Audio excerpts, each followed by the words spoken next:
o Jorge Jesus dizia o seguinte: o Liverpool é o único do mundo, e ele dizia, o Klopp é o único do mundo que pressiona com 3.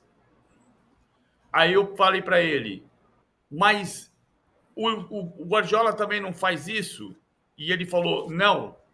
Você pode perceber que quando o adversário sai, ele pressiona com 2, o Guardiola, e dá folga para um terceiro. E um dá folga para o terceiro ter a capacidade do passe. E, de preferência, o que tem menos qualidade de passe, porque ele vai errar. Então, segundo Jesus disse em 2019, o Klopp é o único que pressiona a saída de bola com 3. Semana passada eu perguntei para o Jorge Jesus, você continua achando isso? Ele falou, não sei, acho que não.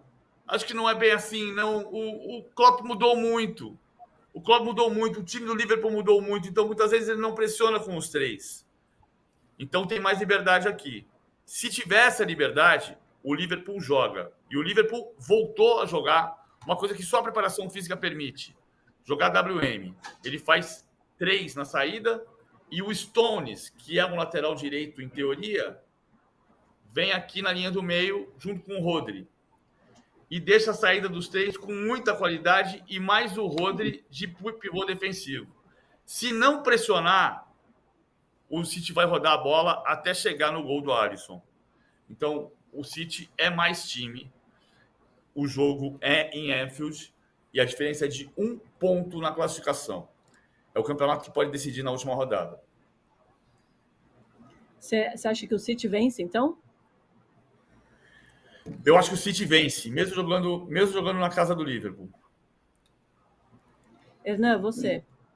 Eu também, principalmente pelo jogo que foi no último fim de semana em Manchester, que o Manchester United teve a chance de fazer, 2-3-0 no primeiro tempo, e o time teve uma capacidade mental absurda, como é uma marca desse time do Guardiola, de poder, que era um jogo muito duro, empatar a partida e depois a virada, mesmo o Haaland perdendo gols, enfim, foi um jogo mentalmente muito interessante, e o time do Guardiola é essa marca expressiva, então mesmo jogando fora, para mim, vai dar o City. Rodrigo, você vai de novo com a maioria? Não, eu acho que vai dar empate, um bom empate. Provavelmente, talvez o melhor empate desse ano, digamos assim, em desempenho esportivo. Eu tô com você também, empate. Eu tô anotando só pra gente também poder se zoar depois na segunda-feira. Digamos assim. Eu tenho uma notícia aqui, se puder dar. Acabou de sair o anúncio oficial da Globo e da Libra, os clubes da Libra, do assinatura do contrato para venda dos direitos de TV do Brasileiro de 2025.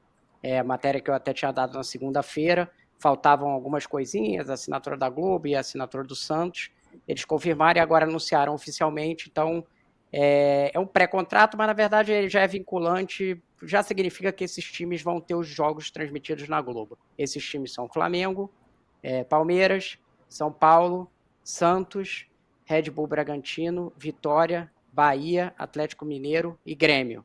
Então, esses times terão, o contrato é de 1,3 bilhão por ano, o valor foi confirmado, inclusive, oficialmente, mais de 6 bilhões aí no total, e vai ser dividido com um percentual 40% igual, 30% por performance, posição no campeonato, e 30% por audiência. Dentro desses clubes, o Corinthians fica on hold, que pode aderir ou não. Se o Corinthians não aderir, matéria minha e do Danilo que está agora, tem um desconto de 10% no contrato, acaba que para quem fica é até melhor financeiramente, porque o Corinthians tem uma previsão ali de ganhar algo como entre 200 e 250 milhões por ano, dependendo, óbvio, dessas variáveis. Então, como você vai ter um desconto de 10%, que é 130 milhões, sobraria ali a mais para os clubes que já assinaram. Então, essa questão ainda... aqui no release eles já estão chamando de contrato, o que eu apurei era um pré-contrato, mas já está tudo acertado, então de fato esses jogos desses times como mandante vão ser todos transmitidos pela Globo e pelo Sport TV em 2025. A posição do Corinthians ela é duvidosa mesmo, mas dentro do Corinthians, eu publiquei na terça-feira, né? A Corinthians sinaliza que vai para o grupo Liga Forte União. Sinaliza não significa que vai, né? Porque ele não assinou nada nem de um lado nem do outro. Ele pode não assinar e tentar negociar sozinho também. É uma outra hipótese, mas a sinalização que eu recebi dentro do Corinthians é que o Corinthians vai assinar com a Liga Forte União. Importante ressaltar, recebi dentro do Corinthians, não de dirigentes de Liga Forte. Foi do Corinthians que veio essa informação. Mas está na mão, a caneta está na mão do Augusto Melo. Se o Augusto Melo mudar de ideia, mudou de ideia. Sobre isso eu tive a informação de que, assim, de duas fontes também do Corinthians, e que a diferença entre as duas propostas era pequena. Obviamente que ainda tem uma questão de grande variável, então é muito difícil fazer esse cálculo, né? Mas que a diferença era pequena, um pouquinho favorável à Liga Forte Futebol, Liga Forte União, enfim, e que eles estavam muito indecisos. Era essa a informação que eu tive ali de duas fontes, tanto que tá passando os dias e eles não tomam uma decisão sobre o assunto, né? Mas como a Libra já está encaminhada, não tem como ela fazer proposta, né? Ela já vai, se ele aderir, ele está com essas condições postas.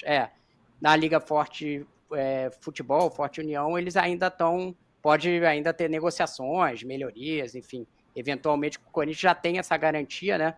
Tem uma espécie de mínimo garantido lá dentro do Liga Forte União, que ele teria uma renda em torno, acima de 200 milhões, se ele tiver pelo menos acima da 10ª posição, esse é o acordo da proposta feito pela Liga Forte União, e aí está essa indecisão do clube, que vai ter um balanço aí, tanto um efeito nesse contrato da Libra que já está anunciado, quanto vai ter um efeito se a Liga Forte União tiver o Corinthians, obviamente muda o valor de mercado deles.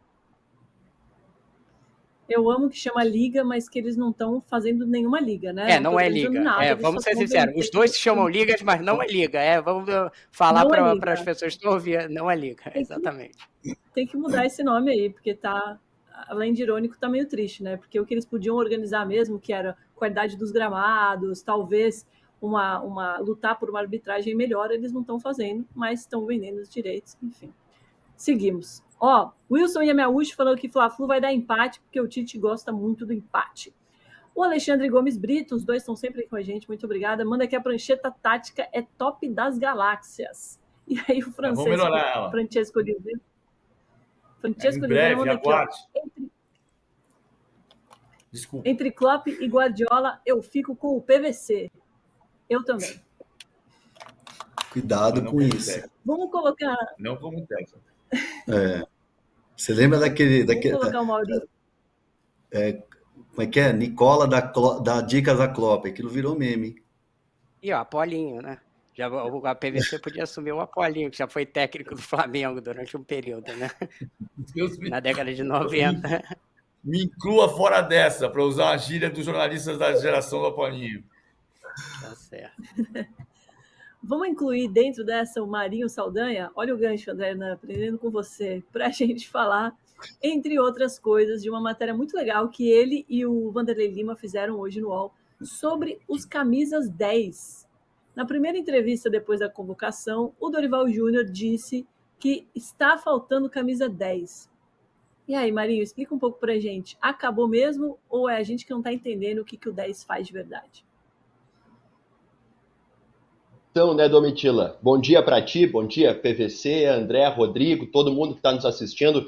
Antes de mais nada, feliz Dia da Mulher para você, Domitila, e para todas as mulheres que estão nos assistindo agora, que não estão, enfim, todas que convivem conosco nesse dia a dia, em especial minha esposa Juliana, que me dá todo o suporte aqui para essa loucura do dia a dia do jornalismo. Dito isso, os camisas 10 no futebol brasileiro é uma grande dúvida. Será que eles ainda existem ou não? Eu aposto que todo mundo já ouviu em algum momento que os camisas 10 estão acabando, eles estão sumindo por questões táticas no futebol, ou daqui a pouco por falta de qualidade, daqui a pouco por trabalho de categoria de base, enfim, são muitas explicações. E atrás das respostas para todas essas perguntas é que nós fomos.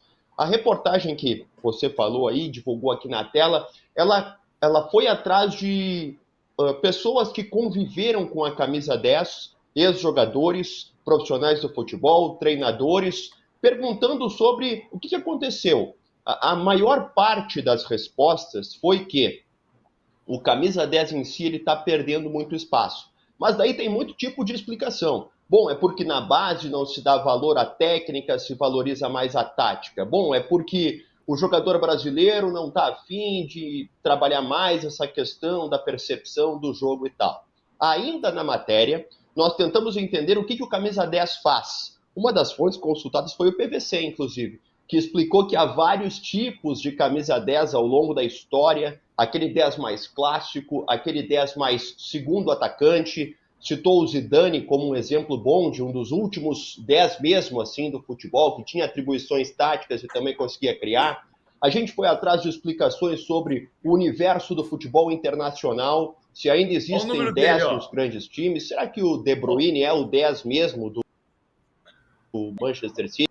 Vamos entender que é 10 em função, é 10 em posição, é 10 em condição de jogo. Será que alguns times no futebol internacional têm camisas 10? Essas são algumas questões que nós levantamos e respondemos na matéria. Tem muita participação legal, tem muita frase de efeito, tem muita coisa boa, vale muito a leitura. Eu só queria trazer para o debate de vocês uma pequena enquete que a gente fez na matéria, que perguntava para os ex-jogadores, técnicos, enfim, sobre exemplos de camisas 10 no passado e no presente.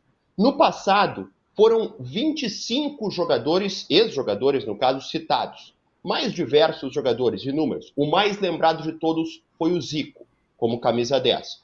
Agora, do presente, enquanto no passado foram 25, no presente só houve 10 jogadores citados. Os mais votados do futebol brasileiro, claro, o Arrascaeta do Flamengo e o Ganso do Fluminense. Ou seja, um dos mais lembrados entre os 10 do futebol brasileiro não é brasileiro, é uruguaio. E entre os 5 mais lembrados do futebol brasileiro, 2 não são brasileiros. Porque completa a lista, além do Arrascaeta e o Ganso, o Alan Patrick do Inter, o Rafael Veiga do Palmeiras e o Rames Rodrigues do São Paulo, que é colombiano. Então, pelo menos em números, ao que tudo indica, o 10 está fazendo falta, viu, Domitila?